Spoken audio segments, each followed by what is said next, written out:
Okay, so we've done all our preparation and now we're ready to kick off the meeting. So this is all part of the conducting the meeting element. So if we look at the second outcome, we kick off really here. This idea of um, what do we need to do to conduct the meeting effectively? Well, if we're the chairperson, and I'll talk short a little bit later about the role of the chairperson, and if we're chairing the meeting, it's our responsibility to make sure that we open the meeting in a strong and clear manner, that we go through what we're going to discuss through the course of that meeting and what we're hoping to get out of it.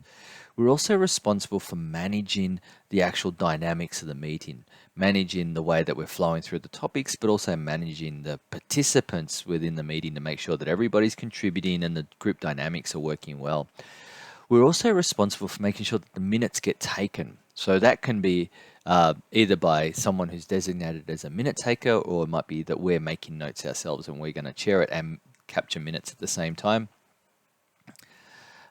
We're also responsible for making sure that we're compliant with any obligations that we have. And those obligations can be organizational, such as, any policies or procedures that we may have regarding how we run meetings, but they can also be legal, things such as, complying with privacy legislation, complying with requirements around certain types of meetings, record keeping requirements. So we've got a number of responsibilities to ensure compliance around both our codes of practices and our legal requirements, and things also like governance requirements. So if the organization has policies and procedures, as I said, around decorums, like the minimum number of people that need to be present to kick off the meeting and so forth, that we're meeting those type of requirements also.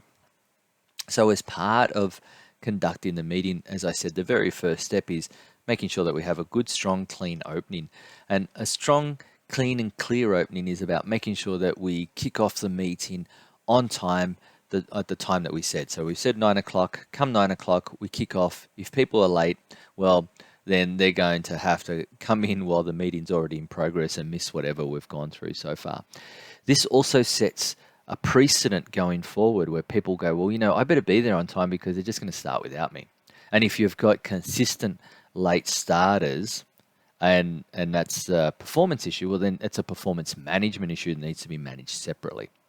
So we kick off on time. We're clear about what the purpose of the meeting is. We're clear about what the objectives are, and we're clear on what we need to do as a result of this. So, for example, any decisions that we need to make. We read through the agenda, briefly read through the agenda. We outline what we need to discuss, and we ask if there are any questions or any comments before we kick off. Anything that's raised that's not within the scope of the purpose, objectives, or intentions, then we park that, which means we put it to the side for later. So that might be something that can be discussed once the meeting's finished, outside of the meeting. We confirm the time frame, making sure that we let people know, we're here for 45 minutes. These are the things that we're going to get through. We're going to be finished on time, and you make a commitment to the agenda and any rules that you have. So as part of that, you may also have ground rules, and ground rules are just a set of requirements for how we're going to conduct this meeting. That will depend on things such as how common the meetings are. So if it's a general team meeting, you may not need to set ground rules.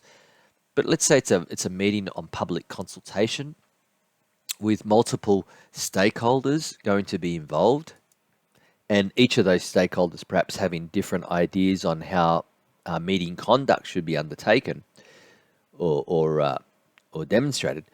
It might be a good idea to have a set of ground rules, and a set of ground rules are really just an outline of norms of behavior that you want in this meeting. So it can be things such as, only one person talk at a time, no personal attacks, demonstrating respect to the other person's views, sticking to the agenda, that we're going to park anything outside the scope of the agenda, that, as the chairperson, I have the right to pull the pin on any discussions that I deem are not aligned with the outcomes, or, breach any of these rules. So you could set a set of ground rules for the meeting if required. You can even do that as part of the preparation and circulate that if it's a preemptive um, important element of it. So as I said, if it's a public consultation and you're going to get various stakeholders and there might be different approaches to participate in the meeting by these various stakeholders, you might, as part of